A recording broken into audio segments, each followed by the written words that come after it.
विष्णु पुराण प्रथम अंश अध्याय 4।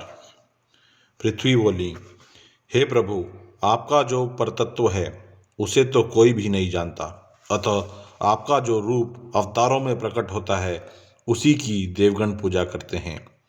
आप परब्रह्म की ही आराधना करके मुमुक्षुजन मुक्त होते हैं। भला वासुदेव की आराधना किए बिना कौन मोक्ष प्राप्त कर सकता है? मन से जो कुछ ग्रहण किया जाता है, चक्षु आदि इंद्रियों से जो कुछ ग्रहण करने योग्य है, बुद्धि द्वारा जो कुछ विचारणीय है, वह सब आप ही का रूप है। हे प्रभु, मैं आप ही का रूप हूँ, आप ही के आश्रित हूँ और आप ही के द्वारा रची गई हूँ तथा आप ही की शरण में हूँ। इसलिए लोक में मुझे माधवी भी कहते हैं। हे संपूर्ण ज्ञानमय, हे स्थूलमय, हे अव्यय, आपकी जय हो। हे अनंत, हे अव्यय, हे व्यक्तमय, प्रभु आपकी जय हो। हे प्रापर स्वरूप, हे विश्वात्मा, हे यज्ञपते, हे अनज्ञ, आपकी जय हो। हे प्रभु, आप ही यज्ञ हैं, आप ही वष्टकार हैं, आप ही ओंकार हैं और आप ही अग्नियाँ हैं। हे हरे, आप ही वेद, वेदांग और यज्ञ पुरुष हैं तथा सूर्य आदि ग्रह, तारे, नक्षत्र और संपूर्ण जगत भी आप ही हैं। हे पुरुषोत्तम, हे परमेश्वर, मूर्त, अमूर्त, दृश्य, अदृश्य तथा जो कुछ मैंने कहा है और जो नहीं कहा वह सब आप ही हैं।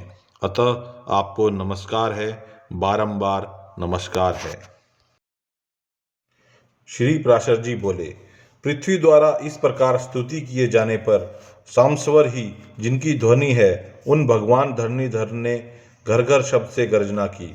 फिर विकसित कमल के समान नेत्रों वाले उन महावराह ने अपनी डांडों से पृथ्वी को उठा लिया और वे कमल दल के समान श्याम तथा नीलाचल के सदृश विशालकाय भगवान रसातल से बाहर निकलते समय उनके मुख के शवास से उछलते हुए जनलोक में रहने वाले महातेजस्वी और निष्पाप सनंदनादि मुनीश्वरों को भिगो दिया।